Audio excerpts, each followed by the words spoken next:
Selamat malam para kaula muda. Iya, gimana nih, apa kabar? Mudah-mudahan baik semua.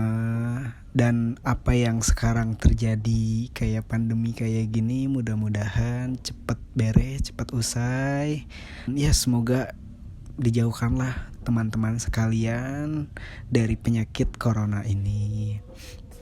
Dan juga yang beraktivitas di luar sana, semoga mematuhi protokol ataupun aturan dari pemerintah seperti masker, hand sanitizer, dan jaga jarak harus diterapin ya, agar menghindari penyebaran penyakit. Walaupun aktivitas di luar, tapi tetap harus tetap jaga jarak, komunikasi ataupun melakukan hal yang di luar aturan pemerintah. Jangan bandel. Mudah-mudahan kalian semua sehat, keluarga saya sehat, keluarga kalian sehat, semuanya sehat, dan terhindar dari penyakit corona. Amin ya Allah ya Rabbal Alamin. Nah, pada kesempatan kali ini gue pengen sharing-sharing lah, lebih tepatnya kayak curhat ceria. Ya, anggap aja gue lagi ngobrol sama lo, nongkrong gitu, kayak ngopi di tongkrongan atau di kafe, mungkin yang enak buat ngobrol, diskusi tentang apa yang pernah lo alamin ataupun gue pernah alamin dalam ngejalanin hubungan. Nah, pada kesempatan kali ini gue pengen ceritain tentang hubungan yang pernah gue alamin dengan pasangan gue. Walaupun gue bukan ahlinya atau mungkin yang lebih expert di bidangnya, cuman gue pengen sharing aja nih pengalaman gue ngejalanin hubungan. Ada satu momen dimana itu momen tuh sangat berkesan. Nah, baik itu momen sedih, senang, bahagia, sampai yang buat kalian ketawa terbahak-bahak, sampai kayak orang gila gitu, sampai terngiang-ngiang di pikiran kalian, sampai lu udah ngejalanin hubungan sama orang yang berbeda, tapi itu momen tuh sangat berkesan sekali di benak kalian. Jadi ada gue pengen cerita nih. Pada waktu itu gue lagi habis pulang dari main. Gue nggak tahu, gue lupa lagi itu main dari pulang main ceritanya. Gue niat mau nganterin dia pulang kan.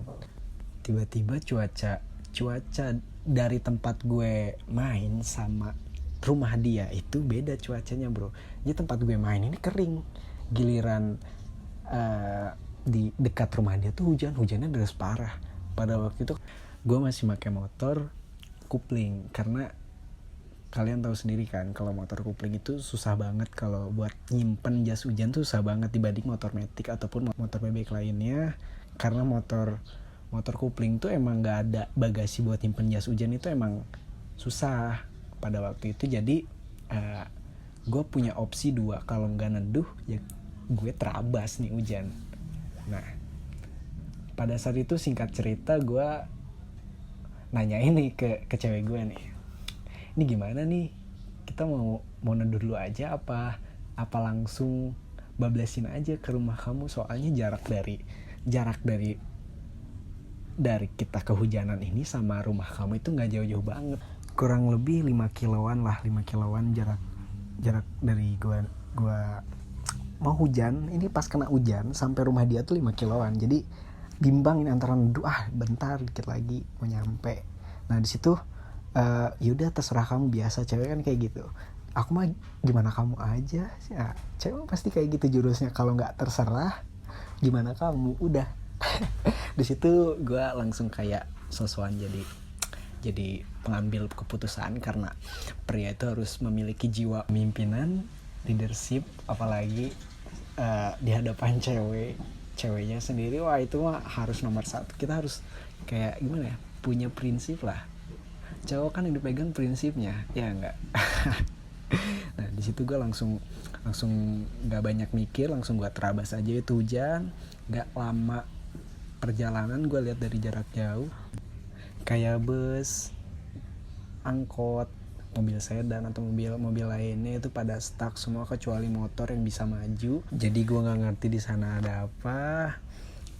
Gue kira di sana mungkin ada mobil mogok ataupun truk mogok, ban kempes atau apalah itu ya yang bikin macet. Dan gue nggak berhenti di situ aja, gue langsung cabut, maksudnya gas terus sampai gue ngelihat dengan mata kepala gue sendiri, ternyata yang bikin macet ini ya adalah banjir. banjirnya tuh gak main-main, banjirnya tuh sampai paha orang dewasa di tengah-tengahnya. Sampai di sana tuh kayak ada anak kecil lagi berenang-berenang gitu. Kan keren kan ya. Orang banjir tuh gak pada berani, ini anak kecil emang warga plus 62 tuh doyannya tuh yang hobi mainnya tuh yang ekstrim semua. Gue gak ngerti anak kecil sana tuh hiburannya kayak gitu kali ya, kurang hiburan atau gimana. Pokoknya di lokasi banjir itu banyak anak kecil lagi main-main air di sana, kayak gak takut palit karena arusnya deras banget. Udah kayak taman bermain anak-anak, sumpah. Itu udah kayak wahana waterboom versi kearifan lokal. Pokoknya itu udah paling kece banget pada waktu itu. Jadi kayak anak kecil tuh berserakan, udah kayak sampah-sampah yang tergeletak di pinggir jalan yang ada tulisan jangan buang sampah di sini, tapi di bawahnya masih ada sampah-sampah. Nah itu anak kecil tuh posisinya kayak gitu, jadi mereka tuh berserakan di mana-mana. Jadi gue gak ngerti itu mana sampah mana anak kecil, itu gue nggak bisa bedain karena emang di sana tuh airnya tuh wah keruh banget. Itu nggak tahu kayaknya air comberan, air hujan, air knalpot, debu, wah itu campur semua, lumpur, tanah. Gue nggak ngerti lagi, tapi anak-anak pada happy, gue nggak ngerti. Pokoknya gue ikut seneng juga karena gue ngeliat pemandangan yang sangat langka yang bikin hati gue seneng juga. Nah singkat cerita, gue di situ berhenti dulu, gue nanyain sama cewek gue nih, ini gue terabas jangan, atau opsinya kan ada dua, kalau nggak kita terabas kita putar balik. Nah kita setengah sih karena gue juga nggak ngelihat banyak motor yang lewat sana, dan rata-rata motor yang nyoba nerabas itu dituntun semua, nggak pada maju. Nah satu momen dimana ada truk nerabas, oh berarti truk aja bisa. Gue mungkin ngasumsiin motor gue juga bisa. Kalau truk bisa, masa motor gue nggak bisa? Itu asumsi yang paling salah menurut gue. Cuman pada waktu itu gue nanya nih ke cewek gue waktu itu, kalau putar balik kejauhan gue males, ini hujan. Kalau muter balik nanti kita kehujanan, malah jibruk semua. Mending kita terabas, basahnya di celana doang, ya enggak. Nah di situ jadi opsinya gue milih terabas aja nih banjir karena banyak mobil yang terabas. Nah gue nyari momen dimana ada si bus kalau nggak salah bus Madonna ini nerabas. Nah gue langsung ikutin dari belakang. Nah ternyata motor gue tuh berat maju karena hempasan air dari si bus, air sisa dari si bus. Kan si busnya maju nih, ceritanya teh maju teh kan nabrak si gelombang airnya kan. Nah setelah si busnya maju kan otomatis si airnya ke depan. Nah habis ke depan kan pasti si air ke belakang lagi kan. Nah gue telat ngegas kayaknya di situ, dan karena emang berat juga jalanin motor di air, jadi si airnya tuh pas balik lagi ke gua itu tinggi banget, parah, sampai lutut gua, pokoknya sampai motor gua mati. Nah di situ gua langsung nepak parang bos, motor gua nggak nyala itu di tengah-tengah arus deras juga, banjir kan situ.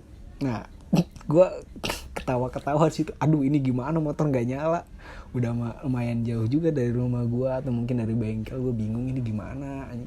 Sumpah gue awalnya tuh kayak terinspirasi dari film-film yang sering gue tonton, atau mungkin kayak film-film bucin yang gue tonton kayak masa SMA. Itu kayak pulang hujan-hujan, itu hal paling romantis yang pernah lo lakuin selama SMA. Itu yang ada di film itu masuk ke dalam benak, ke dalam otak aing, ke dalam pikiran. Kayak gue harus ngelakuin hal ini karena ini adalah momen yang sangat pas buat gue lakuin, dan biar buat cewek gue juga berkesan juga. Cuman jadinya ngakak pas motor gue mogok di tengah banjir. Nah gue kira kan dia bakal turun juga ya, tapi ternyata cewek gue waktu itu takut palit alasannya, padahal dia tinggi banget. Nggak banget sih, maksudnya dia nggak pendek juga, jadi dia nggak mau turun dari motor karena takut palit. Gue juga nggak ngerti masa dia nggak bisa renang, kan nggak mungkin juga, mungkin karena dia jorok ngelihat si airnya atau gimana. Udah kiruh karena emang itu udah bercampur sama sampah. Aduh anjing, pokoknya rarujit lah. Jadi di situ gue dorong dengan posisi cewek gue ada di atas motor, gue ngedorong motor dengan sekuat tenaga, dan di situ gue jadi kayak anjrit lah, apa yang ada di pikiran aing itu nggak sesuai dengan realitanya, anjir. Ini jadi buat pengalaman buat kalian juga, kalian yang pernah nonton ataupun mencoba melakukan hal yang terjadi di film dan senekat gue, janganlah.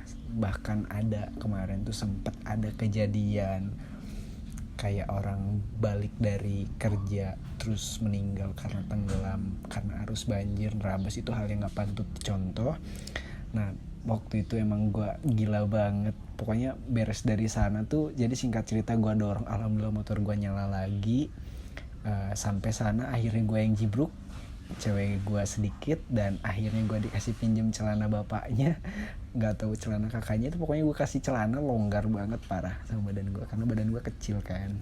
Jadi pokoknya setelah itu gue langsung ganti salin pakaian gue karena pakaian gue basah banget, langsung gue ganti dan akhirnya gue istirahat di rumah temennya waktu itu. Terus kayak sekalian gitu salin di rumahnya. Jadi beres salin nih gue langsung kayak nemuin cewek gue di rumah temennya kan.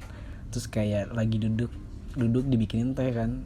Gue nggak ngobrol pokoknya itu sejam, pokoknya saling menatap, saling meratapi apa yang udah kejadian. Jadi kayak ketawa-ketawa sendiri sampai disangka temennya itu kita teh gila. Tapi udah mau diceritain tapi udah ngakak, udah nggak diceritain, itu mah aib pokoknya mah. Ya mudah-mudahan kejadian sama kalian, dan ini pengalaman gue. Ini mungkin salah satu momen yang paling berkesan bagi gue. Mungkin lo pernah ngalamin momen yang mungkin lebih gila dari gue. Terus juga mungkin kita bisa ngobrol lagi di lain waktu.